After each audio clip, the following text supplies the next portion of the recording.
Hello, good to have you on. This is a currency podcast, and so that means that what you tune into is me. I run this podcast, and I'm like the authority on currency, any currency that you could think of. So, if you tune into the YouTube video broadcast, you notice I have some new posters. You can figure out what they are over time, whatever. I got some new posters, whoop-de-doo for me, and so characterization and among other things. But I'm the authority on currency, and so it is my duty to let you know that national currencies are inflating currently, allegedly as a result of the Russia-Ukraine conflict. Their national currencies are inflating recently, like prices of, I mean, we already know that, like prices of food are going up and shit like that, but like the inflation has accelerated even more so recently is what I hear from, that's what I hear from around. And I make that point just to say that I got to let you know about because I don't care just about cryptocurrencies, I care about national currencies. I typically argue for cryptocurrencies. I guess that's an emphasis that I put on that branch of currencies because I'm just weighing one sect of currencies versus another. And mentioning, I emphasize cryptocurrencies because they're more futuristic, or likely they're the money of the future, whatever. I know that people say these things, but watch out for inflation that's occurring with national currencies, because in case you didn't know, like when a civilization collapses, the currency of that civilization hyperinflates quite a bit in the last days.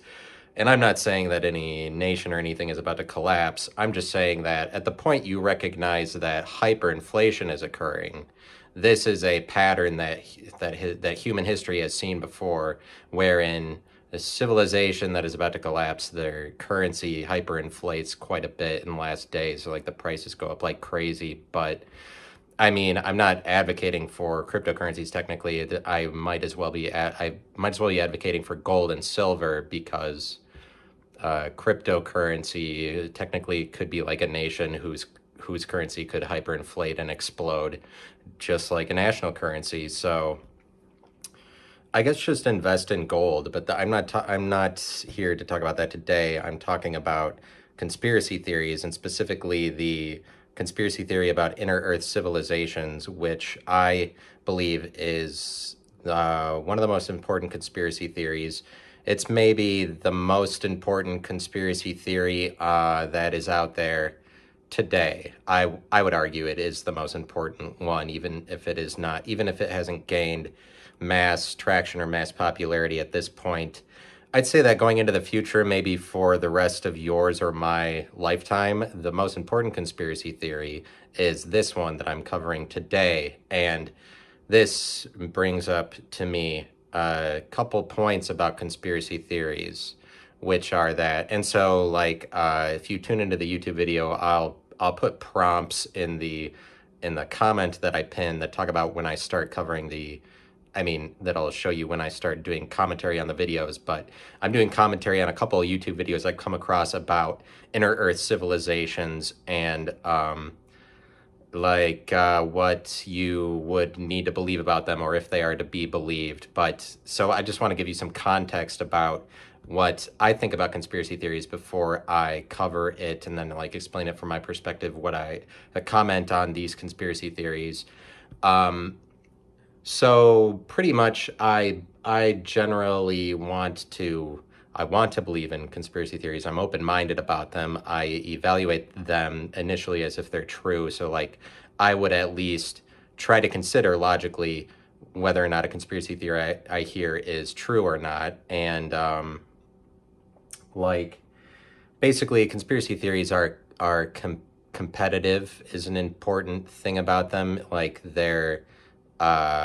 they mostly exist in the periphery. They aren't mainstream, is what makes them conspiracies. And so because of that, they exist in a highly competitive environment where the theory that's presented is competing with a lot of other theories to gain popularity that it yet doesn't have.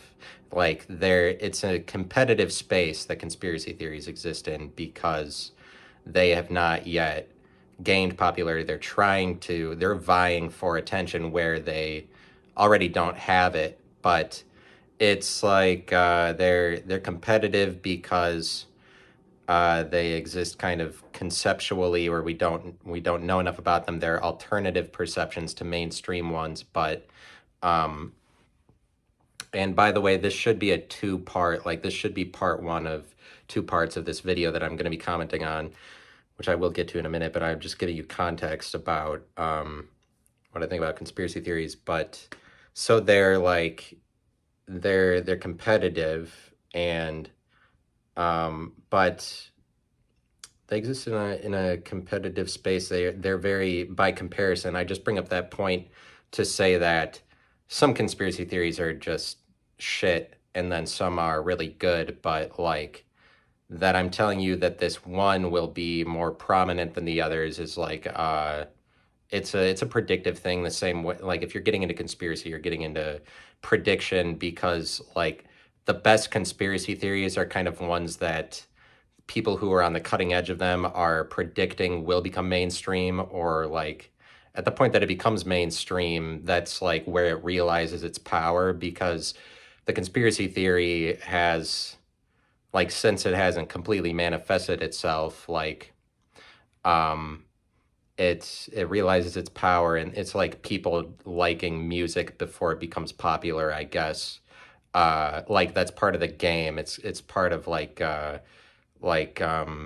individuals like to gain clout for being the first to bring up a conspiracy theory, because all of these things don't exist in the mainstream yet. But I just wanted to mention that the I myself, as far as I evaluate conspiracy theories, this that I'm talking about today is primarily referred to as the hollow earth theory, and the hollow earth theory. And so I want to contrast that with another conspiracy theory, the flat earth theory.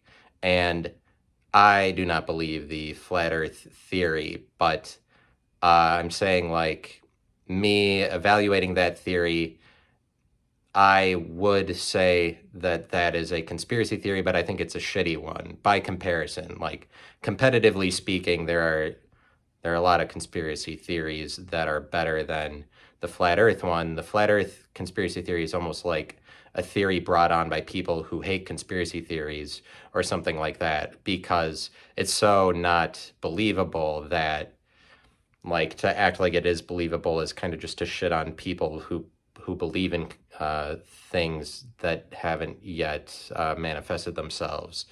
It's like it's that bad of a theory. It's like the people that believe in it are just giving conspiracy a bad name. They're like the Westboro Baptist Church or something.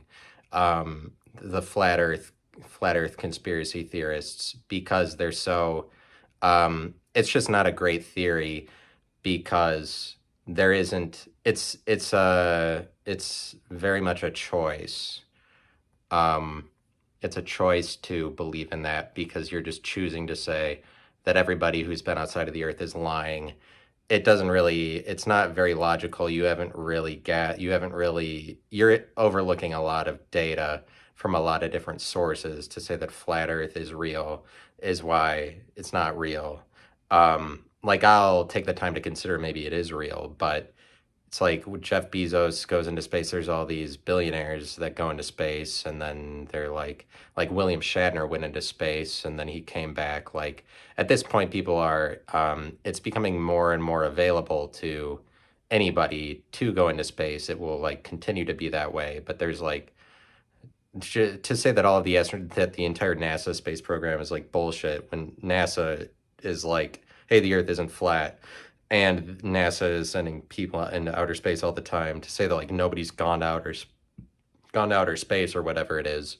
Flat Earth, I'd say, is completely bullshit, and I'm just giving you context what I say for conspiracy theories. Like, so that you so that I can talk and you get to know, so I get to tell you what I think because this is my podcast.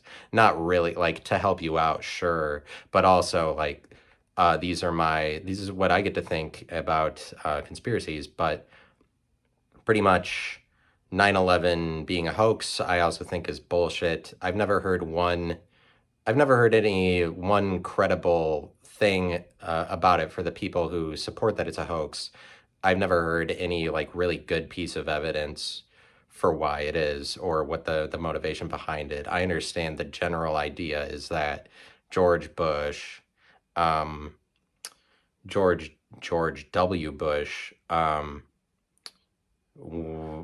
cause was like allowed the planes to hit or whatever. The whole thing that it's a hoax doesn't really add up to me because I guess you'd be arguing that the people that hijacked the planes were like government officials or they're double agents, like they're double agent government officials that are posing as Arabs that are actually doing the government's bidding, or because I don't know how you dispute that there were like the terrorists were Arabs that hijacked the planes.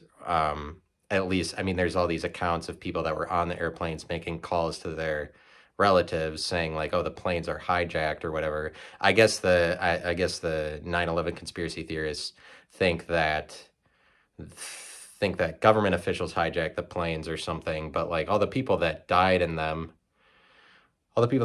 planes did really die, and like everybody saw those buildings crash. It's just like I saw the buildings collapse and we saw the plane crash into the second building. It's just that like there were 40 different news networks all over the world that covered a plane crashing into the World Trade Center at the same time from different angles.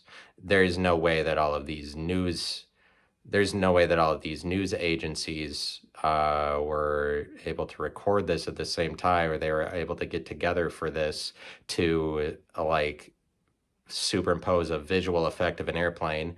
That would never happen. That's ridiculous. It's completely illogical. I would never think that that was possible.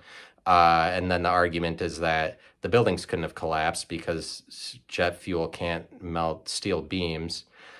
I don't know, maybe the buildings collapsed as a result of the like 747s that have thousands of however many tons of jet fuel in them, and then those all that jet fuel exploding in a building that like that maybe that caused the collapse.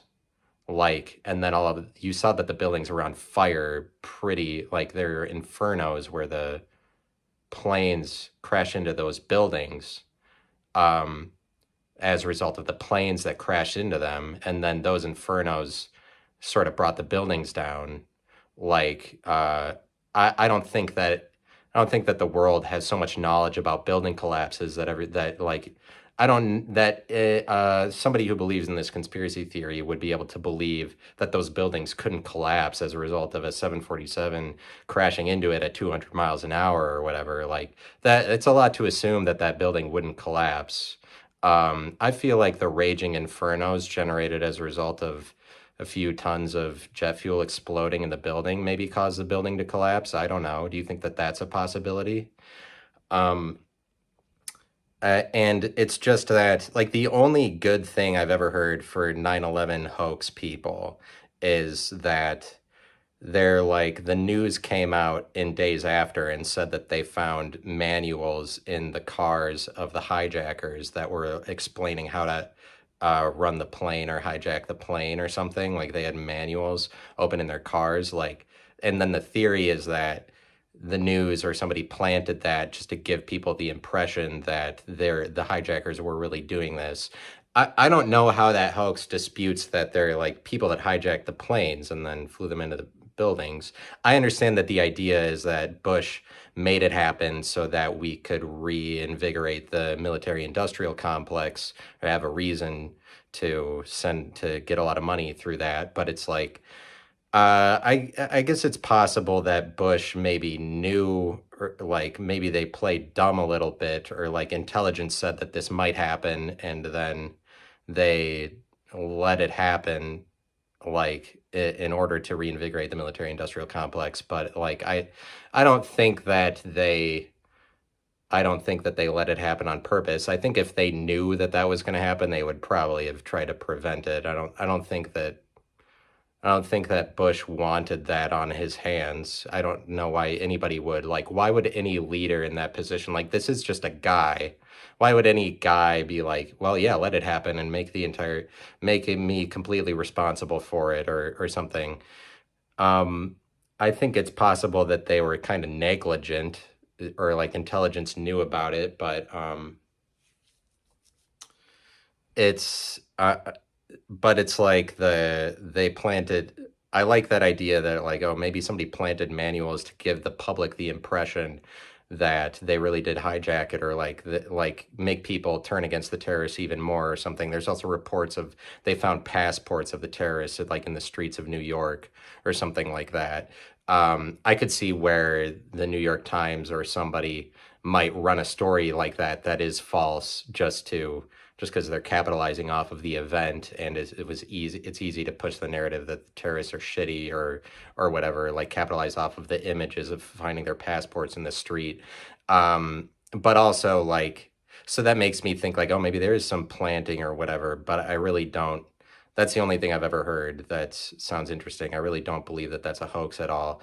Um, but this that I'm going to cover today, I do believe is uh, possible. I would like to present it as if I completely believe it, but I don't want to make everybody think, anybody who's listening to me, that I'm completely crazy. But it's like, because it's weird to be presented with that there are inner Earth civilizations and then like believe that. But I think that there's something interesting going on. But like the point that I'm bringing up is that the conspiracy theory that I'm covering today, Hollow Earth, is much better than both of those because the way that it deals in conspiracy is better. Like it's harder to disprove it, and it's not like it's hard to disprove it because it's a theory about how there's openings at the North and South Pole that are entrances to this whole world that exists under the Earth's surface, and it's hard to disprove because nobody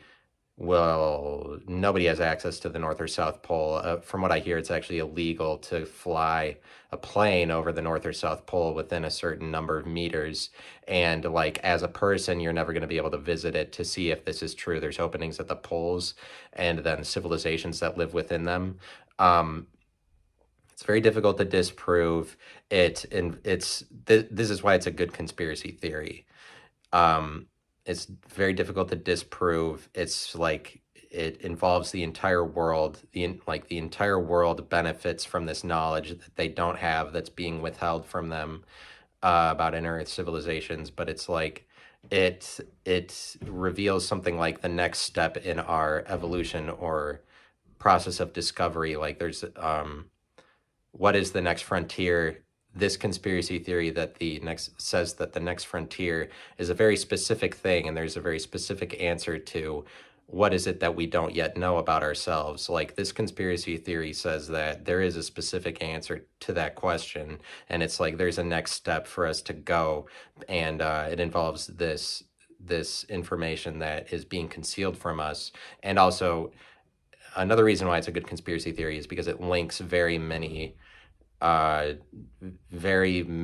disconnected pieces of information that you can actually connect them all through this theory connects a lot of disconnected things like aliens and whatever else, but I'll get into it now. So basically basically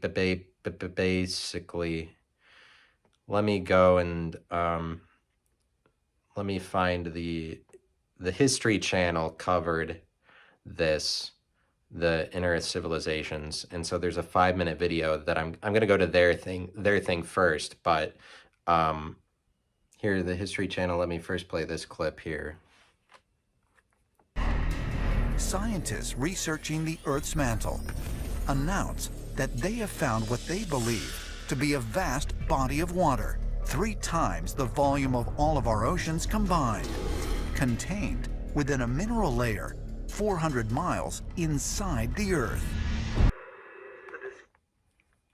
Fascinating. They said that what did they say? Isn't that, I didn't hear it. That they have found what they believe to be a vast body of water, 3 times the volume of all of our oceans combined, contained within a mineral layer 400 miles inside the Earth. Water that is 3 times the volume of all of the oceans combined is in a mineral layer 400 miles beneath the Earth's surface. So, did you know that there's water, according to scientists? There's a ton of water, more than all oceans combined, like deep below the Earth, deep below the oceans. Didn't know that, but so there's like History Channel videos talking about that.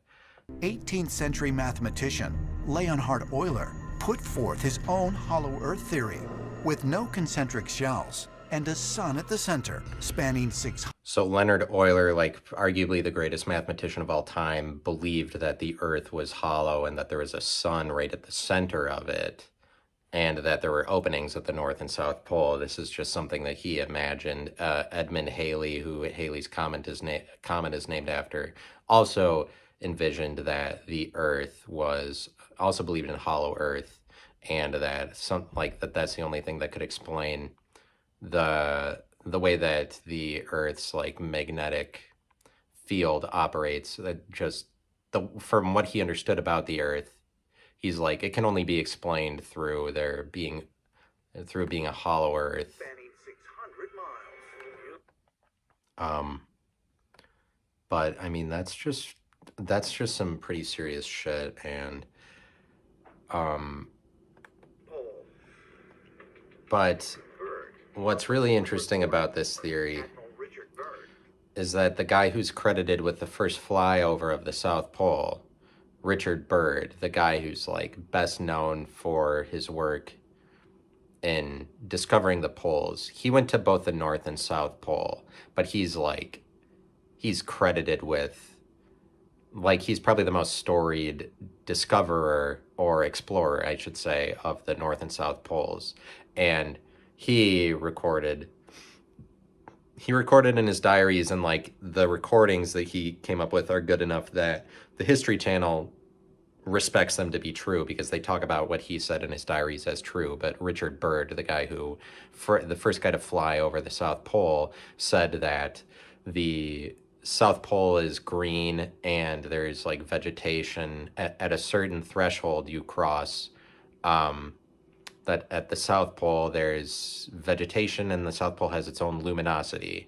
And he said the same thing about the North Pole, that there's a certain part, if you go close enough to the North Pole, there's vegetation and it has its own luminosity. He said that there's ancient civilizations that exist, at least at the South Pole. He said there's an ancient civilization there. I think he said that about the North Pole also, but Byrd allegedly reported in his private journal about a mysterious land beyond the North Pole, which he called the center of the great unknown. Admiral Richard Byrd was able to fly to the North Pole and back, and recorded flying over lush green areas where none should have been.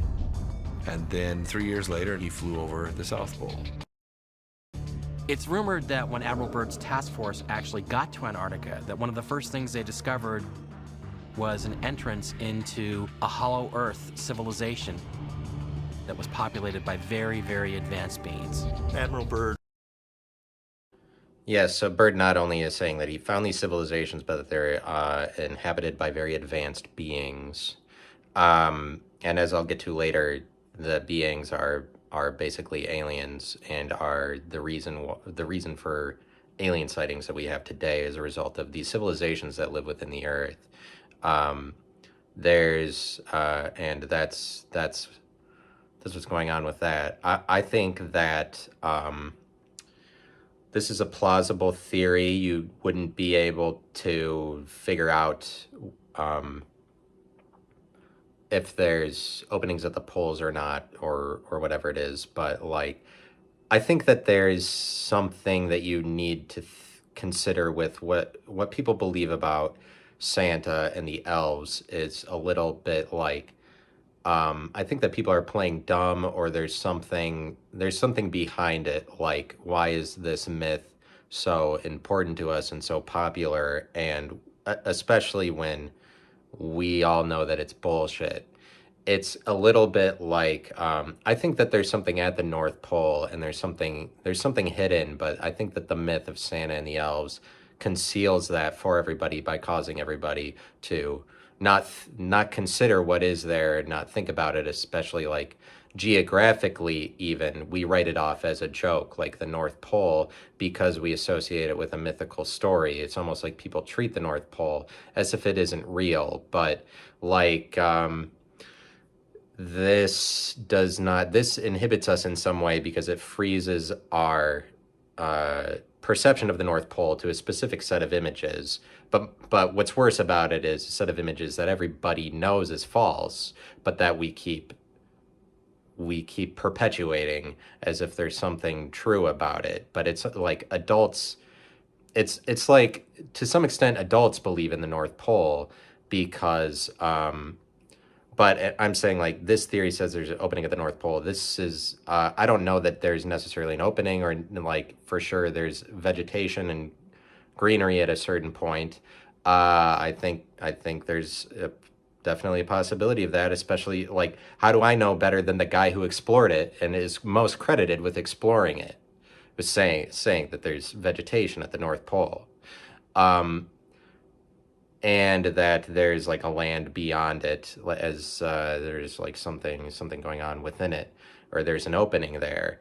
And I feel like that, to me, is corroborated by this myth that we have of the North Pole, that is like, it freezes our perception to falseness, or just a dumber view of things when you're not considering like what actually could be going on there. But I'm saying, like, the mythical nature of it, that we all believe in that, but like, adults basically believe in Santa Claus with the amount that, I mean, I speak for what happens in America. Adults almost believe in Santa Claus because they are complicit in perpetuating it for everybody. Without the adults, how does this Santa Claus myth exist? But it's almost like the wool is pulled over the eyes of everybody, including adults, with this Santa Claus thing, because we keep acting like it's real or something, so that, because we're protecting children, and this secrecy is just it's just something like adults hold certain secrets because of the identity of being older, or like holding it over youthfulness, that they know more than them or are wiser. It's kind of like playing into an identity of being older, whereby what comes with the territory of that are certain like privileges, like being able to say that you're wiser or more authoritative, even if it isn't necessarily true, even if you are older but haven't earned your wisdom, or something like, generalizing adulthood to be like all adults are adults, even though many of them are children or something, so that anybody who's seen as older, but like that we perceive strength in people being older, when it's not like anybody who's older has more to say than anybody who's younger necessarily. Like, if you just evaluated every individual person to be different, it would be harder to build up a lot of strength in this like adult perception, or like parents kind of perception. But it's like there are certain things that like the adult identity holds over children, like saying that Santa Claus is real when it's not. But it's like this myth exists because of that secret. Like, if nobody found it important to hold this secret over anybody's heads, it wouldn't exist. But it's almost like adults have to believe in it to tell kids that they're the authority on it. But like, you're giving credit to this theory or this belief that like Santa Claus is at the North Pole. But I'm just saying that the culture really celebrates this, like year after year, even after the cat is out of the bag, that Santa Claus isn't actually at the North Pole. the culture celebrates this like it's real, like visibly speaking, Santa Claus is everywhere at Christmas time. And so like what like if you think that something is only real if it's right in front of your face, like images of Santa Claus are right in front of your face every single year, and then so are you going to say that that is real also? Like if you need to see something, well, I guess it's like, no, you don't actually see Santa Claus, but you see him represented everywhere. But also you see him in the mall or wherever, and he's supposed to be, he is allegedly Santa Claus. The Santa Claus you see in the mall is Santa Claus. You're like, Santa Claus isn't real, you know, but the culture really celebrates him as if he's real. But like, I'm just saying, why is this is such a major myth that isn't, everybody knows is false. Everybody keeps saying is true. I think that it's just kind of I think it's some high level of ignorance that prevents us from realizing what's really there. And I'm not saying that what's there is what Bird says it is, but you could factor that in, seeing as that he's the guy most credited for exploring it. But I think that there's something about it. I think that there's something concealed by this myth, because recognizing that it's completely false, then you're gonna say that there's something at the North Pole. But like, I think that the government or anybody who is against conspiracy theory or asking lots of questions is perfectly willing to live with the dumber reality that, oh yeah, it's Santa Claus, or I'm just saying, like, we treat it like it's true even though we know it's false. Inner civil, and it's like to the point that adults are fooled by it to the same degree that we think that kids are, that we expect kids to be fooled by it. Civilizations, I can prove it. So now I'm gonna, this brings me to my main video that I'm going to comment on. It's a 45-minute video. I'll tell you what it's titled so you can just watch the video by itself if you want to. This is the video I watched that got me really interested in this. It's called Inner Earth Civilizations Exist and I Can Prove It. It's on YouTube, so just search that in YouTube. But it's a comment on clips of it now. Geophysicist, mathematician, and astronomer Edmund Halley, who predicted the orbit of his comet, said the magnetic anomalies of the Earth could only be the result of a different composition. He believed that beneath the Earth's crust were two thick concentric shells, and that each region potentially had its own atmosphere, luminosity, and was possibly even inhabited. So basically, Edmund Halley, evaluating the magnetosphere of the Earth, or like the way that energy flows in and out of it, he believed that there's concentric circles surrounding the poles, and then like the pole is at the center of the concentric circles, as if there's like vortexes around the poles. But there's polar vortexes around Earth's poles. That isn't to say that there's openings at the North and South Pole, but there is something going on with the Earth's atmosphere surrounding the poles where they're like swirling around the poles. The poles are at the center, as if the poles are an important point of reference. But what this is maybe the most interesting scientific evidence to me that corroborates this entire theory is polar vortexes that occur on the Earth and at different planets that surround the poles of different planets. Like, and they talk about that in here. Check out this NASA video taken showing Saturn's North Pole with the exact counter-rotating fields that Halley described. And in this rare NASA video of Jupiter's pole, you can count up to 15 of these counter-rotating cylinders. So it's like well documented that there's vortexes at the poles of Jupiter and of Saturn, Jupiter and Saturn. There's also polar vortexes in Venus and Mars and a couple of the moons, and also at Neptune. But like the one at Saturn is pretty notorious because there's at the center of whatever all of the atmosphere is orbiting around, there's a hexagon.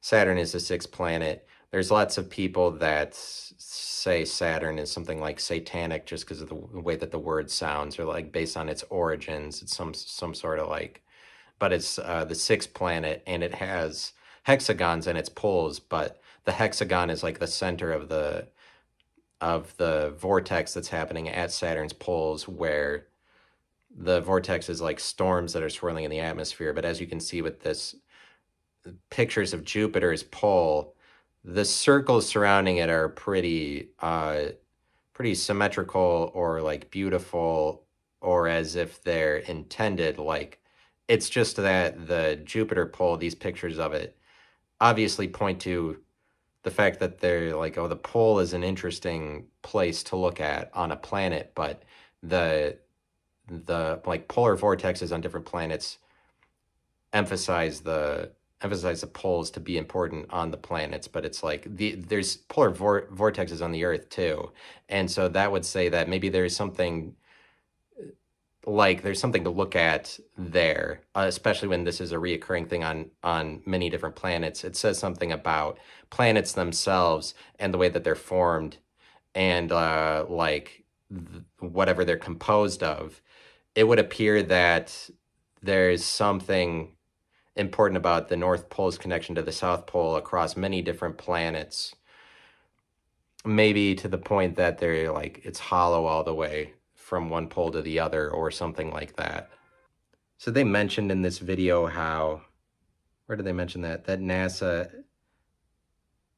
well, actually, I'll get into that in a minute, but this pictures in this video, if you believe that these are real pictures, they say that NASA has these pictures that of the South Pole. Watch this NASA video closely, and you'll see that the Australis Borealis appears to be clearly emanating from a dark point on the planet. If you overlay a map on the planet, it's exactly at the point. There's a dark point, like there's a circle, as if there's this giant opening right in the middle of Antarctica, according to these NASA, like, you can see it pretty clearly in this picture here. It's just whether or not you believe this is really something that NASA captured. Of the South Pole.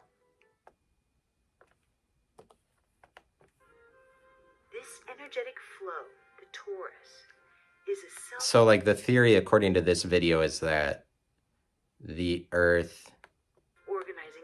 There's like a energy field around the Earth that organizes and like that reorganizes itself by sending energy through the Earth. But this video is supporting that there's like openings at the North and South Pole, and there's some sort of hollowness that occurs all the way from the North to the South Pole for energy to go within and without of the Earth. But they make the point that this system is what the Earth is and what all planets are. Like, planets have this hollow thing in the middle, and it resembles like an apple and an orange and a tornado and a galaxy or a hurricane, you know. And that's what polar vortexes are. It's just like the eye of a hurricane, but like in a giant hurricane structure with winds and storms and shit that happens at the poles of many planets, is what I mean with like polar vortex. So current models of Earth's interior are not fact, they're theories.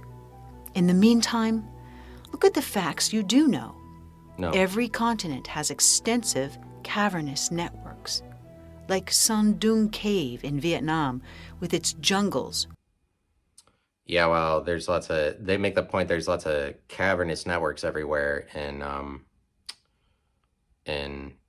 all the different continents, and some of them, they say, are like, well, at the other end of this cave is an entrance to one of these inner Earth civilizations, because this theory, as I'll get to in a minute, supports that there are inner Earth civilizations besides the ones that might be found at openings at the poles, but that there's like cave systems that'll take you to these metropolises that have long been known by some ancient people. But it's like the Buddhists actually, as fervent Buddhist belief, supports that there's this metropolis called Agartha that you can access if you know the right like lamas that know the entrances or like know what temples to go to that give you access to the underground caves that lead you to Agartha. But this like Agartha has been hypothesized for like centuries, and the Germans were obsessed with this like in Tibet, the Tibetans' beliefs of Agartha, and they researched it and did a lot of work to figure out how you get to inner Earth. And this is like I'm talking about the World War II Germans who were pursuing any eventuality in order to like completely control the earth or what, or like establish their thousand-year reign or whatever. They're trying to become immortals, and so they were like pursuing these theories like about the inner earth and pursued them to interesting ends, you'll find out either in this part or in the next part. Rivers and space to fit a 40-story sky. But pretty much the current models of the Earth, as they say, they claim in this video, it's like the current models of the Earth's interior are not fact. They're not fact. They're theories, and they are basically theories. They're fiction in the same way that conspiracy theories are. Like the way that whatever scientists know about the inside of the Earth, what it's composed of, that they say it's like the mantle and then the core and the outer core. That is theory. It's actually just fictional, as if somebody wrote a book or something. It's like a myth, and it is not substantiated. It's not proven, and that's another reason why this is such an important conspiracy theory, is that it expands on theories you can have about what's going on inside the Earth, but it's like that it is as simple as the first thing that we theorize it to be. If scientists are like, well, it's diagrammed this way, or there's an inner core, an outer core, a mantle, and a crust, that it's as simple as the first thing we guess it to be, when those are just guesses. We haven't drilled down far enough to figure out that that's true. What results is like you really have this whole space of things that you can imagine, where you could actually imagine it to be lots of different things, when you realize that the thing that we believe it to be is actually just a superficial, it's our best interpretation of things given zero data, zero evidence. But like that is something else that's interesting to me about the myth of Santa Claus at the North Pole, is that it is like ultimately, the entire thing is enshrined in myth as it stands now, whether you believe that the Earth is hollow or not. What you believe about it is mythical, or it's like we don't actually know that it's solid all the way through. And it's like we don't know enough about how planets develop, or planets themselves.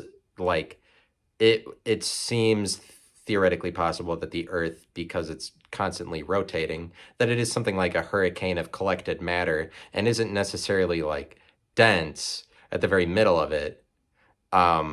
It could just be hollow in lots of places, or like very cavernous, or a lot more cavernous than we think it is, especially when you hear that we have figured out there's a ton of water down there. There's different formations of things that exist than that it's just solid all the way through, or like composed of rock, and also just describing this ginormous portion of it as the mantle and not saying anything more is just like, it's a guess. It's not very specific, because obviously if they did have access to deep below the Earth, they would be classifying every single like mile layer. You could classify every few hundred square miles you go deeper as a different category or a different spectrum. To call this giant ass section the mantle is just like, we don't have data.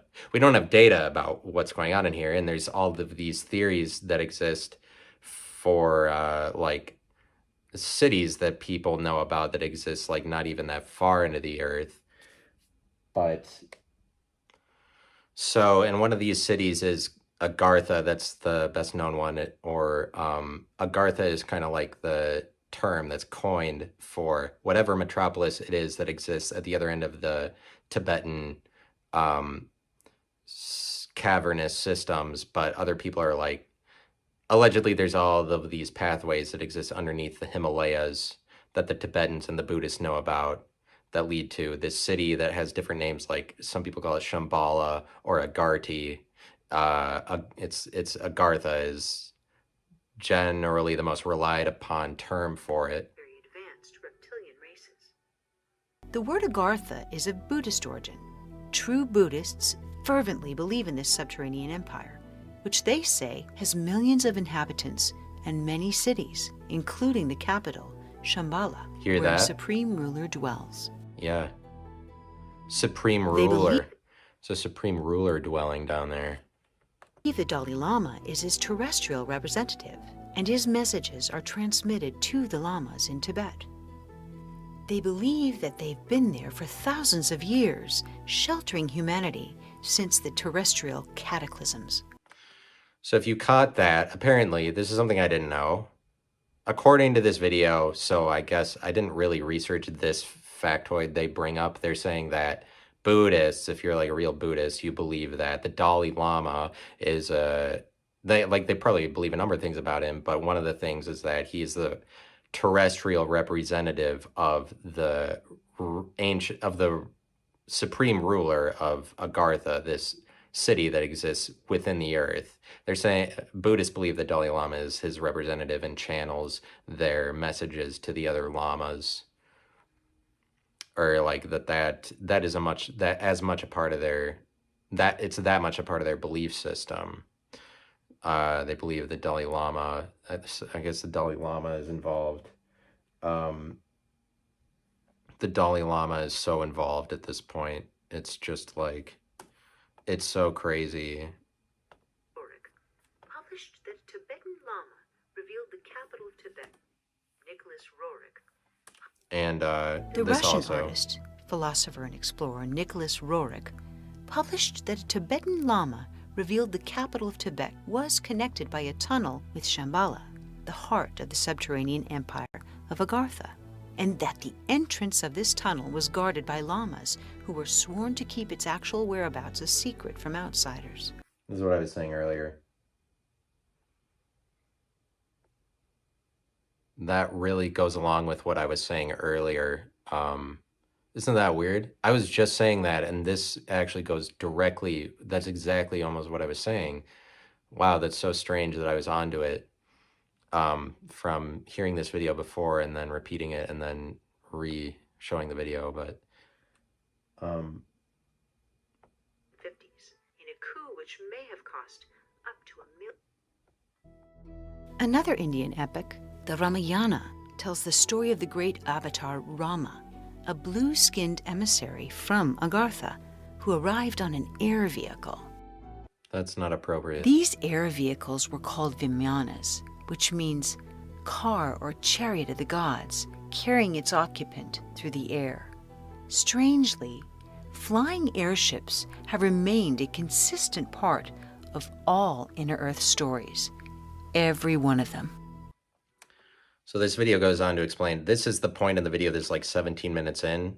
They bring up that, along with all of these myths and theories that different peoples and individual people have about inner Earth civilizations, that aliens are always part of it, but that like the inner Earth civilizations, they're apparently advanced enough and they have technology that's beyond ours as a result of, I guess as a result of whatever they can access within the Earth, but maybe it's this because also you hear about like Bob Lazar. Bob Lazar's account is that he was dealing with, like when he was in Area 51 working for the government, he was dealing with UFOs that they brought to him, and the UFOs were basically like had anti-gravity devices, or that was like one of the major components of why they're so indecipherable.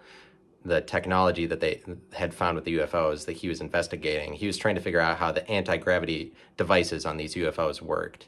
And it's like, that is probably what would cause you to have these spaceships that rely on anti-gravity, is if it came from civilizations that were within the Earth, where as like as far as we know, there's a different gravity operates differently below the surface. I guess is what they're pointing out at the beginning with the gravity thing. But like anti-gravity, whatever we would describe with that, like whatever is the opposite of gravity, is something that is not in our vocabulary. Even like Earth's scientists today don't know what anti-gravity is, but anti-gravity, whatever the opposite of gravity is, that is a real thing. And maybe like a civilization that lives within the Earth deals only in anti-gravity. Maybe anti-gravity is what happens below the surface, or is like that kind of gravity.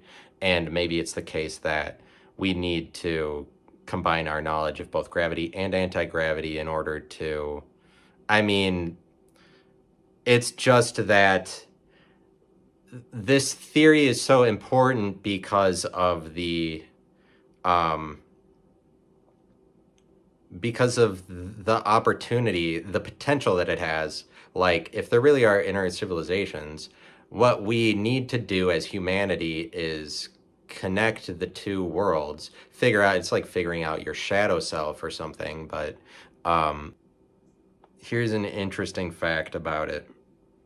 So they, when the Vikings settled in Greenland, when the Vikings first discovered Greenland, like, first of all, the Vikings set off and they had heard tales of Iceland, and so the Vikings were like the first people, quote unquote, to arrive and colonize Iceland. And then once Iceland's territory was all plotted out, then the Vikings were again looking for new worlds, and then they moved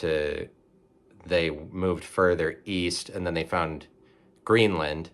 And they basically established two main settlements on Greenland that they were able to sustain for, I think, a couple of centuries at least. But the northern of these settlements, there's this mystery, is like one of the greatest mysteries of all of human civilizations, is that the northern settlement that the Vikings established, they disappeared like it was Roanoke or something. And when whoever it was, whatever discoverer, whatever explorer is credited with going back and trying to find them, didn't find them. They all basically mysteriously vanished. But this video references that, ties in that mystery with this whole inner Earth theory.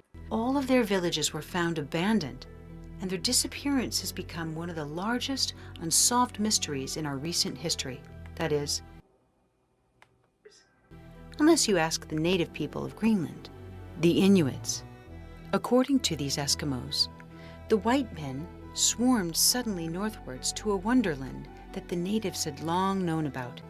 They call it the land of endless summer, rich with vegetation and game.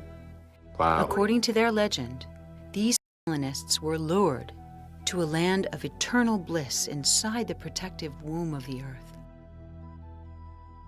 So as it turns out, well, according to the Inuits, the locals, who apparently know about what this North Pole, this special land, or what happens up there, the Inuits have known about it for a long time, and they're like, all these white men, Vikings, were just lured to the North Pole by the promise of prosperity and utopia that exists there, or something. And that's why they left. So the locals, it's similar to Roanoke, like Native Americans in the area where Roanoke was, even to today tell the story of like the reason that they disappeared was because of this, or they left, they like migrated somewhere else or something. Like the locals know that these Vikings just went to the entrance of the North Pole, allegedly. So it ties in. That mystery solved. Mystery solved. And then, additionally, In the 12th century, an unusual story of underworld beings showed up in Suffolk, England, and is still a part of the town's history today. The children of Woolpit. Reapers in the area one day discovered two small children who had skin with a pale green hue and who spoke an unknown language. and though starving, ate only raw beans. The boy soon died. But after many years in acclimation, the surviving girl finally explained that she and her brother had come from a subterranean land where the sun never shone, and where the light was more like twilight, saying they'd become lost when they followed their cattle into a cave, eventually emerging onto the bright landscape. So in case you don't know that story, there's these two kids that showed up in England one day, like 500 years ago, and they had green skin and spoke a different language in Woolpit in England. The city's called Woolpit. And the account of this girl who eventually learned English, one of these green children, she's like, yeah, we come from a land where, like, basically a land within the earth where the air, whatever, it's like the light is more like twilight or whatever, and they followed the wrong cave and then ended up in England. And so this is like another mystery that people know about, but it's interesting that this theory is able to give an explanation for that. Like, oh, I guess they're just inner earth children. I believe it's possible, rather than, like, first of all, the first barrier is believing that that happened at all. If you believe it happened at all, that there's inner earth civilizations is a better explanation for why they appeared than that they come from some different world somewhere else in the galaxy or in the universe, and then they accidentally transported here.